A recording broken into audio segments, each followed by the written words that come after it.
Honestly, anytime there's a brand new show on Netflix, my only feeling that I could describe is, well, I guess I'm afraid. Because I never know if it's going to be a show like Cyberpunk Edgerunners, BoJack Horseman, Arcane, Inside Job, or if it's going to be a show like Big Mouth. Because Netflix, although they got some good shows, they also like to dedicate 8 seasons to naked children, giving that show a spin-off series and giving them a brand new show about horny little woodland critters or something that like to aggressively touch each other. So yeah, I never really know what I'm gonna get out of Netflix. I feel like the pitch meetings there are walking into a producer's office and being like, hello, Mr. Producer.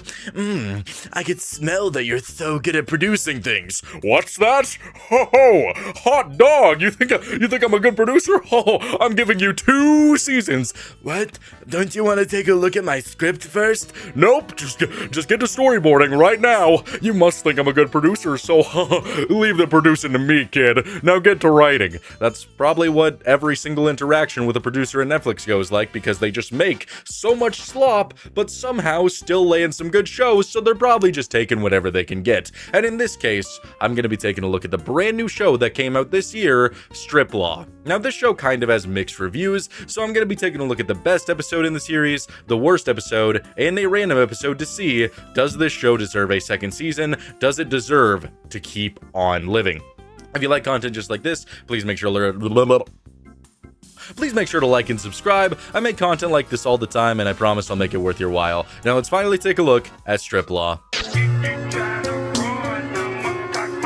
Taking a look at a random episode of Strip Law, I decided to land on the episode I Was Teenage Lawbert. And this show, it definitely feels a little bit weird. I was looking at reviews online, and the majority of the people were like, oh, it's so wonderful. Well, brother, I think it should go on for 2 seasons. Oh no, bro, I mean, this is a beautiful show. You're so wrong if you're gonna say anything negative. That's pretty much every single review I saw online, at least from people on Reddit. They all seemed to love it. They were speaking pretty positive about it. So how do I feel about it after watching one whole episode? I think it's one of the most mixed bags I've ever seen in my entire life. Some of it makes me feel like, ha!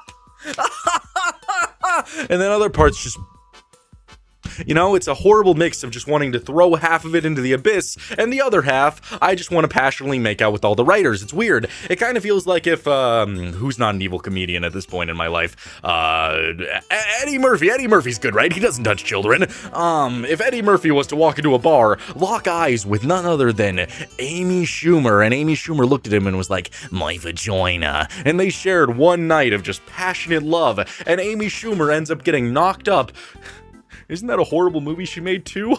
What comedic prowess! Oh, that's a knee slap right there. Amy Schumer gets knocked up, produces a baby, and is now half Eddie Murphy, which is really funny, really comedic, and has great timing, and then has Amy Schumer, who is just constantly seething inside of their body. Their spine tingles as they're like, my vagina. Oh, you should talk about your vagina and say nothing that adds to the situation. They'll find it funny if you just randomly say feces. Say it! You know, it's a horrible combination of that, and honestly, it kind of feels like a guilty pleasure show. I like it in a way. Like, all of the slop ends up being so bad that it comes around to being good, and when you get the actual good comedy, it all just comes around to being good. It's a very weird feeling that I'm having here. So the episode opens with something that doesn't really matter, which is one of my least favorite aspects of the show so far. Sometimes things just happen. There's no build-up, there's no relevance to the plot, it's just characters doing or saying something that doesn't mean anything. The episode opens with just everybody laying on the ground, they're all corpses, and then a vulture lands to pick at their skin, and he just wakes up and grabs it. The character's name is Glenn, and he's like, we got one! And then they're gonna eat a vulture for Thanksgiving. So that's wonderful and incredible and doesn't serve any relevance to the episode and wasn't even that funny, but hey, I could roll with it. So we then get to see this commercial that's for the Lincoln Law Company. They're a law firm, and they're trying their best to get out there, and they have a guy named Barry Chandelier. And he is a good actor. He's getting it done. He's getting that rub. So much so that they decide to throw him onto a talk show. He goes on there, and he says, just one of the most holy things you could ever say. I think it's ignorant if you agree with the age of consent. I don't think there should be one. Very dear to me. Our ignorant, antiquated age of consent laws.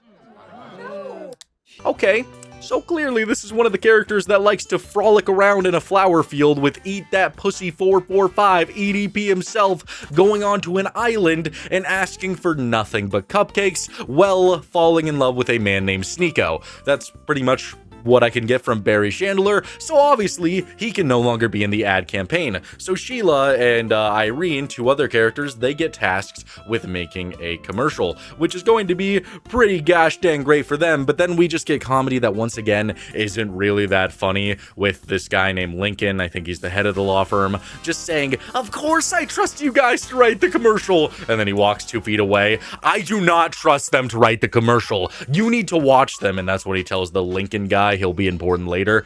Of course, I fully trust both of you. Kevin, a word? I don't trust them at all. And I don't know, that's my least favorite type of comedy. I don't like it. I don't like saying one thing and then immediately the opposite happens. I think it's the laziest kind of comedy you could ever do. Obviously, I'm not the writer, but trust me, if you watch any Butch Hartman show past like the first few seasons of Fairly Odd Parents and Danny Phantom, it's literally all he does, and it's just boggled into my brain. Just, oh my god, I sure hope nothing bad happens. And then it starts raining. That's basically what happens here, and I'm just not a fan of that comedy at all. So we have our two B plots. We have Sheila and Irene creating a commercial, and we're gonna have Lincoln and Glenn going to this jury to try to pick out the jurors that they want for a specific case. And that's when it gets really weird, but also really funny. I kind of really enjoy the character Glenn because, I don't know, every single time he's on screen, he just subverts my expectations in so many ways. There is a rival juror or lawyer man who comes in and he's wearing robotics and he's like, "Oh yeah, this is the high-tech stuff, oh yeah." And Glenn looks at him and just says, "I'm gonna pork your wife." Up called? He had nothing to say about your computer-looking ass, but he did mention he porked your stupid wife. Oh, okay. Where did that come from?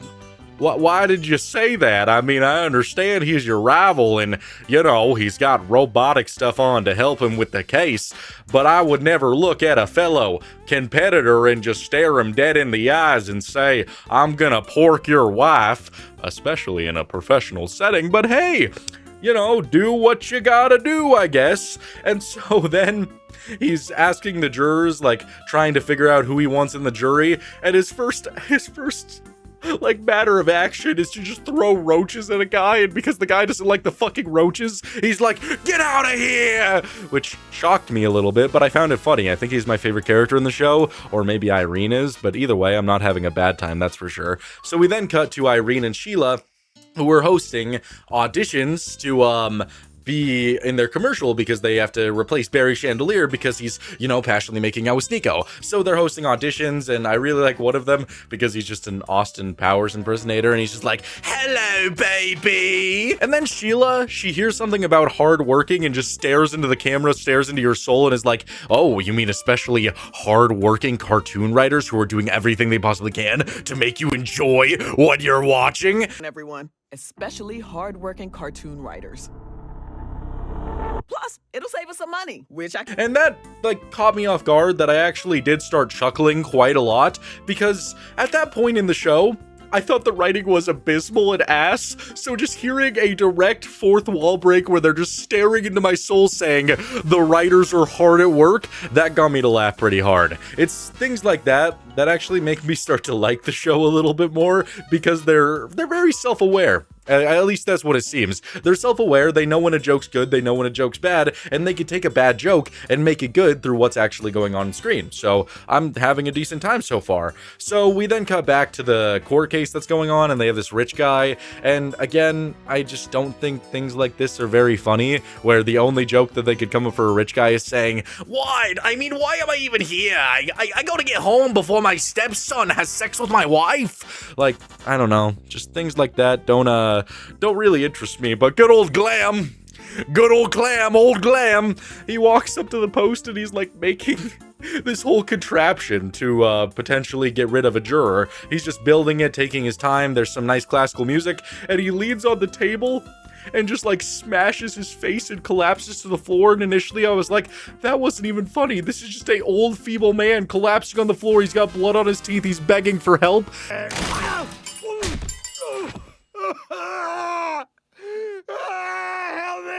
And then the pregnant woman gets up from her juror seat to help the guy with her big old belly and is like, "Are you okay?" And he looks the woman in the eyes like, "Get out of here! How dare you help me? You're not what we would need on this case, you infertile woman." Oh God, I'm dying. But yeah. That was really funny. I really like Glem. I think he's just a completely wild character. So we then cut back to Sheila and Irene having their wondrous, beautiful commercial being filmed, and it's actually pretty decent at first, and they focus on this character named Lawbert, who is just a little bean guy, and dances at the end of the commercial and says, "Oh yeah, I'm lobbing it real good." And they decide that the best thing to do is just to focus on the Lawbert character and rewrite the entire commercial to just have the Lawbert character. But this makes Irene get too in character and think that she's actually Lawbert. And dear lord, the next commercial that they decide to do was so funny, where it's just Lawbert literally strangling a bear to death. They called me God's perfect law baby. I wonder whose God they meant. I was pretty dang baffled by that, and then what made it even worse was the fact that they say cut, and then you just see the bear's lifeless carcass getting dragged away as they pull out another bear. But hey, that was actually to add to the episode. I've always been an advocate that animals can die in a show if it's for a purpose, if it's for a funny gag in which a giant bean creature is strangling somebody. It's not like some other shows, Paradise PD, Brickleberry, and Farzar, where animals just die for no reason. They actually serve a purpose. And I actually enjoyed it. I thought it was pretty funny. That was a weird way of doing it. It's just really funny to watch Irene as Lawbert just slowly lose her mind more and more and more, because the mascot costume, it does look pretty gosh dang silly, so I can't really complain about that. So, we then cut to Lincoln and Glem going to a bar to discuss the jurors. And again, he just kind of says some things that don't really add to the episode and aren't very, very funny, that just add up to nothing, where they're sitting there talking, and he's like, the jury's kind of like a random blob, like the ice people I found in that cave. And that's the joke.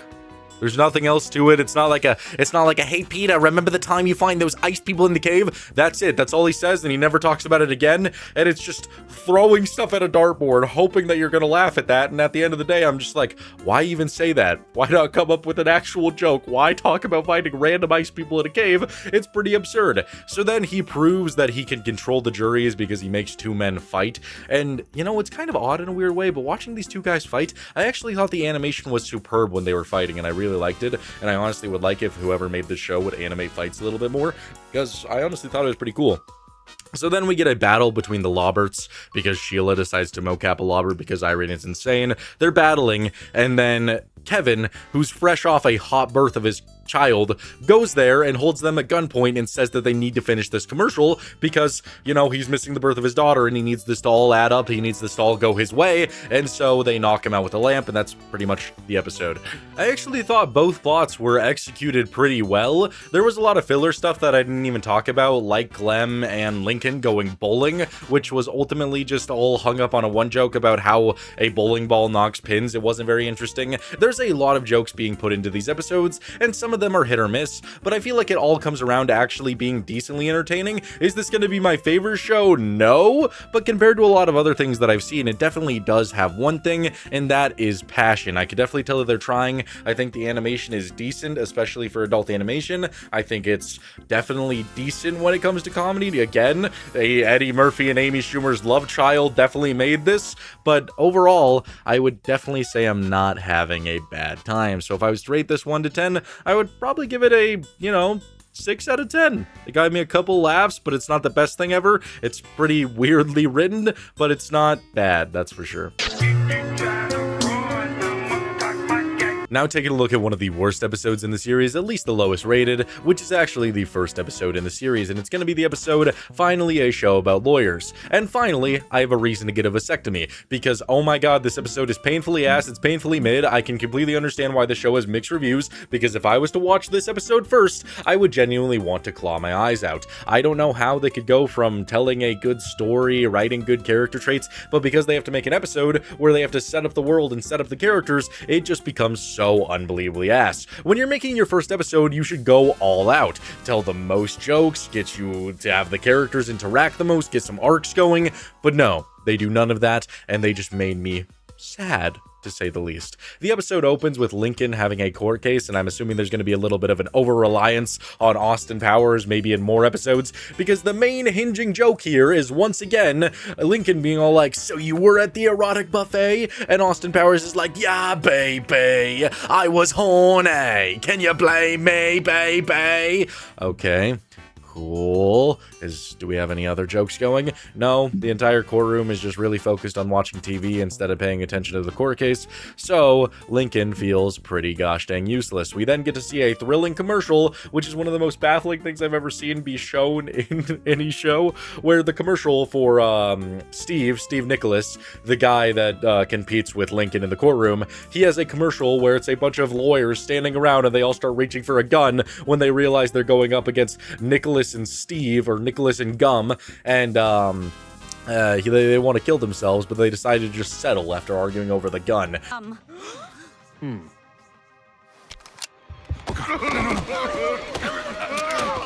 So, yeah, again, not really that funny. It was definitely just alright, just very weird. So I then get to watch a bunch of males shake their cocks vigorously.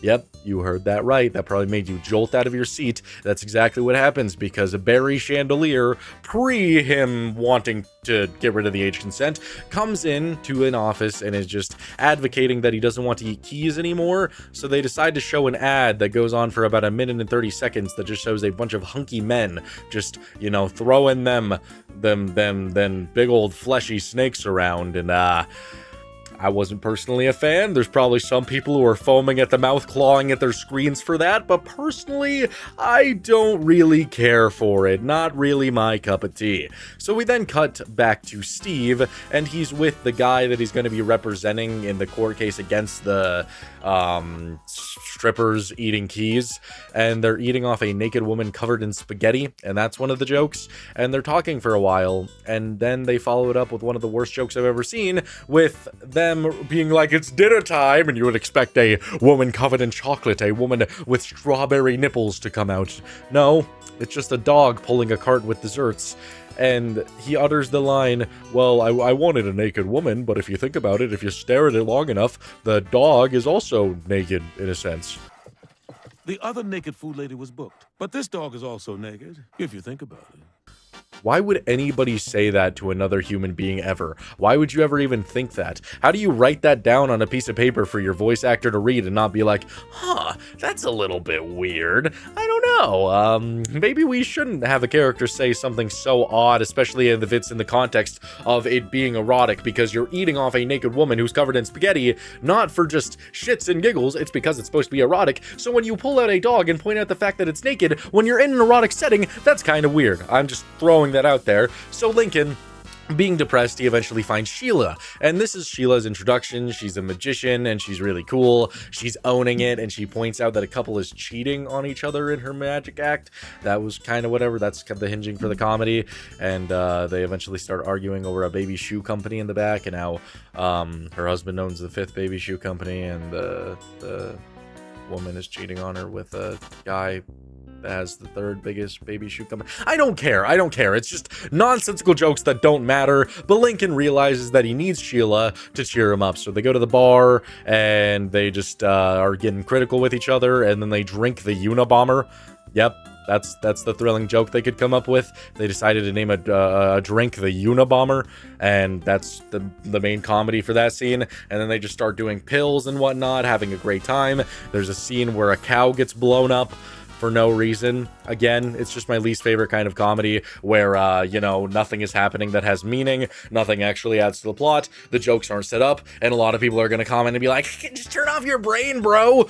Sorry that I like to think while I watch my forms of media. I'm sorry I like to use my brain, and I'm not a knuckle-dragging Neanderthal who has to come home and just be like, I don't want to think about my forms of media, I don't want to think if this is good or bad, I just want to watch slop. Because so far, this is so unbelievably bad. So then, they're at the strip club, there's more men shaking their voluptuous flute snakes, so always thrilling to see.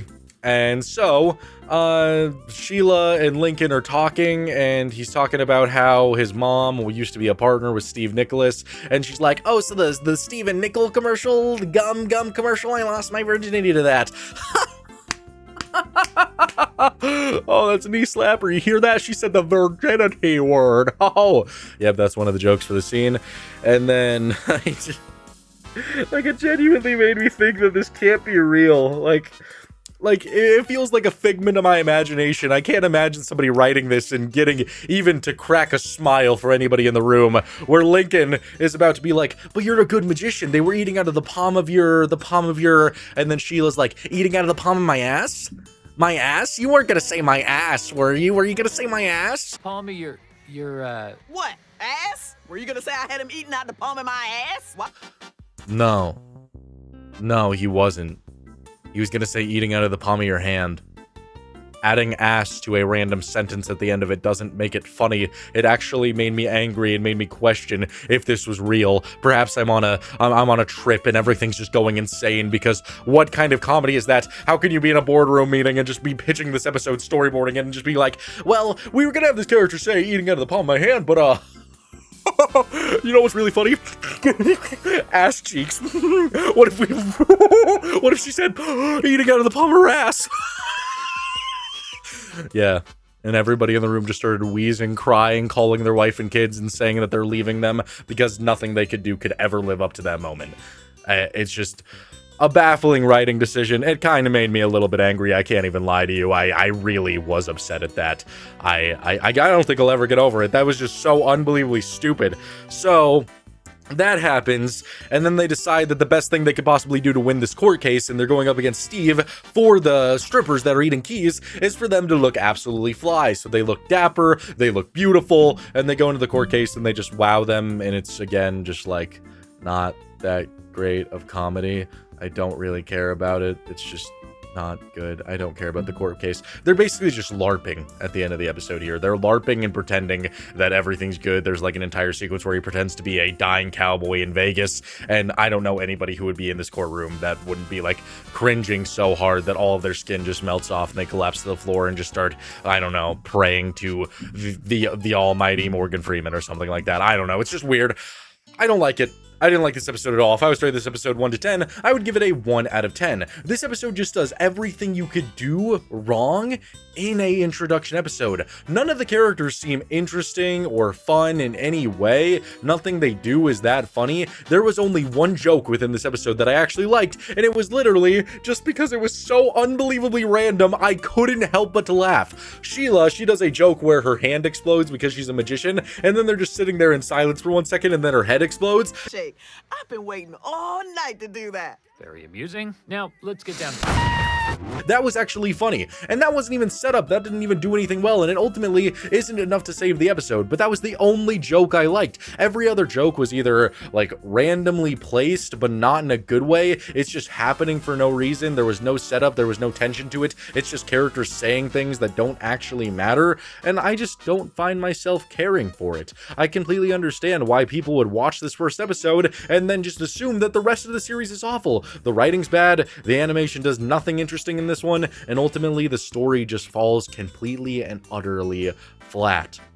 So, I know it's only up from here because this is the worst episode, but man, somebody's got to watch this and take notes on what not to do when making a introductory episode to your world. It's just so baffling how this could ever even air.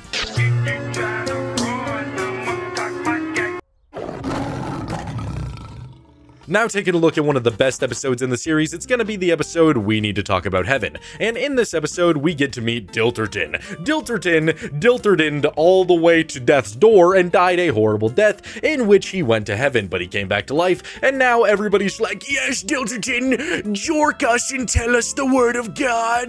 They all really like him, and they want him to tell him about Jesus and the beautiful world of religion. They all truly believe that Dilterton is the path, and the mother doesn't like this because they want to kill Dilterton again and make him come back to teach them even more about heaven. So she goes to Lincoln and is all like, please divorce me. I want to leave my husband. He's treating my son so poorly. I don't like this. Lincoln doesn't want to take the case though, because obviously going against an entire religion might spell a little bit of doom. But Sheila convinces him otherwise because of David Copperfield. I don't know. Did David Copperfield actually try to make the Twin Towers disappear before 2001? Was that like an actual thing? Because I've seen a bunch of mentions of it, but I've never actually looked into it. Either way, they did a funny animation of David Copperfield being all like, this definitely won't age terribly, as he's covering up the Twin Towers to make them disappear. This is going to age perfectly. You're next, Tower 7. No! Yeah, that didn't age bad at all. So we then get a little B plot. It's more like a D plot within the episode, but I think it gives us some of the best jokes. And it follows good old Glam on his good old journey. And he's talking to Kevin, who is the paralegal that they hired. And he's just sitting there minding his business, just waiting for Lincoln to do all of his, lawyer nonsense. And he's sitting in a chair staring at him, and he's like, oh, this millennial, I gotta impress him.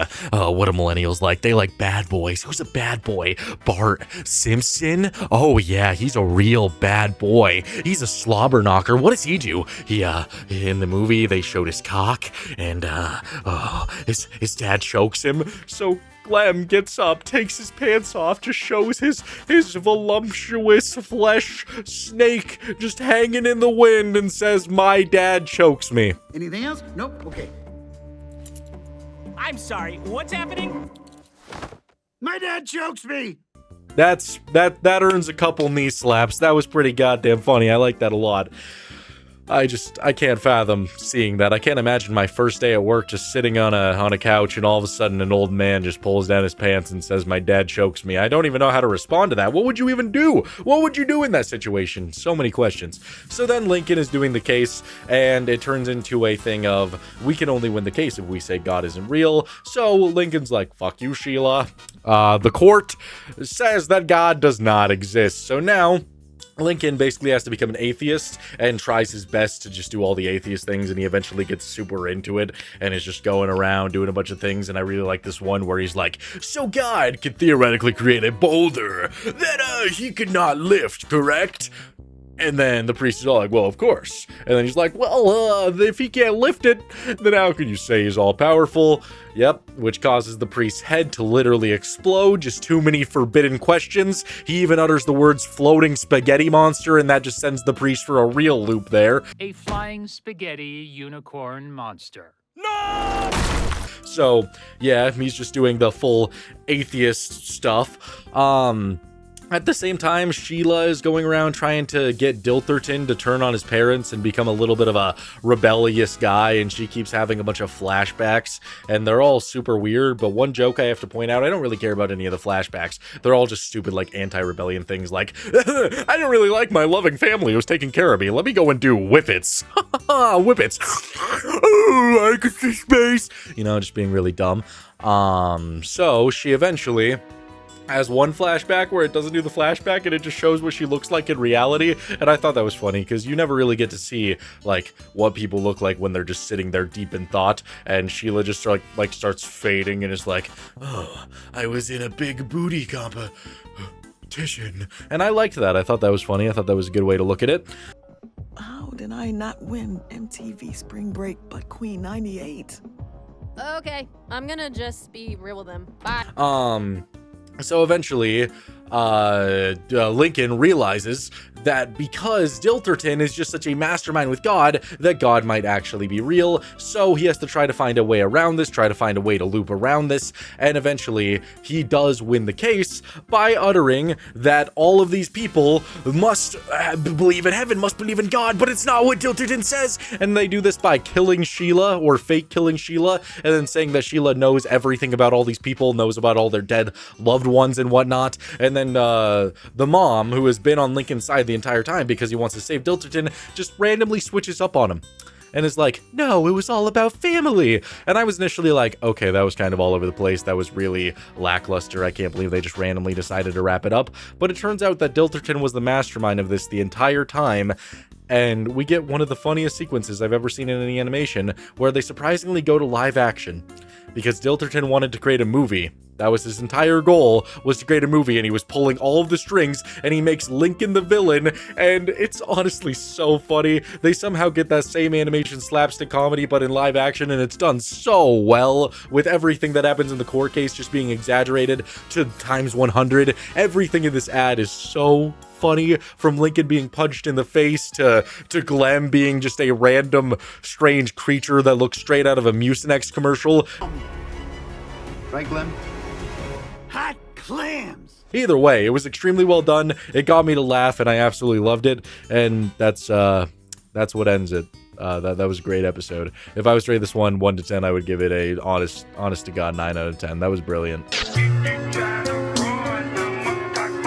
Honestly, I can't believe I'm saying this, but I really hope that Strip Law does get a second season. I hope it continues because it clearly has a lot of potential. I gave the 2 episodes I liked a 6 out of 10 and a 9 out of 10, which is pretty dang decent, above average, and really good. That spells that the show has a lot of potential, and obviously the pilot was really bad, but I'm going to cut that one a little bit of slack because it was a introductory episode. So I'm honestly hoping that the show continues to keep on growing, to keep on exploring the characters, and to keep on trying to do something new. I think the animation is decent. I think there's a passion there, and the comedy, although mostly inconsistent, does give me laughs. At least I'm laughing within every single episode at least once. At least there's something to enjoy. At least there's something to cling on to, and I think in a second season they can knock it out of the park, and this could maybe become a Netflix classic if they continue trying with a lot of passion. So if you like this content, please make sure to like and subscribe. I'll see you guys in the next one. Take care of yourselves.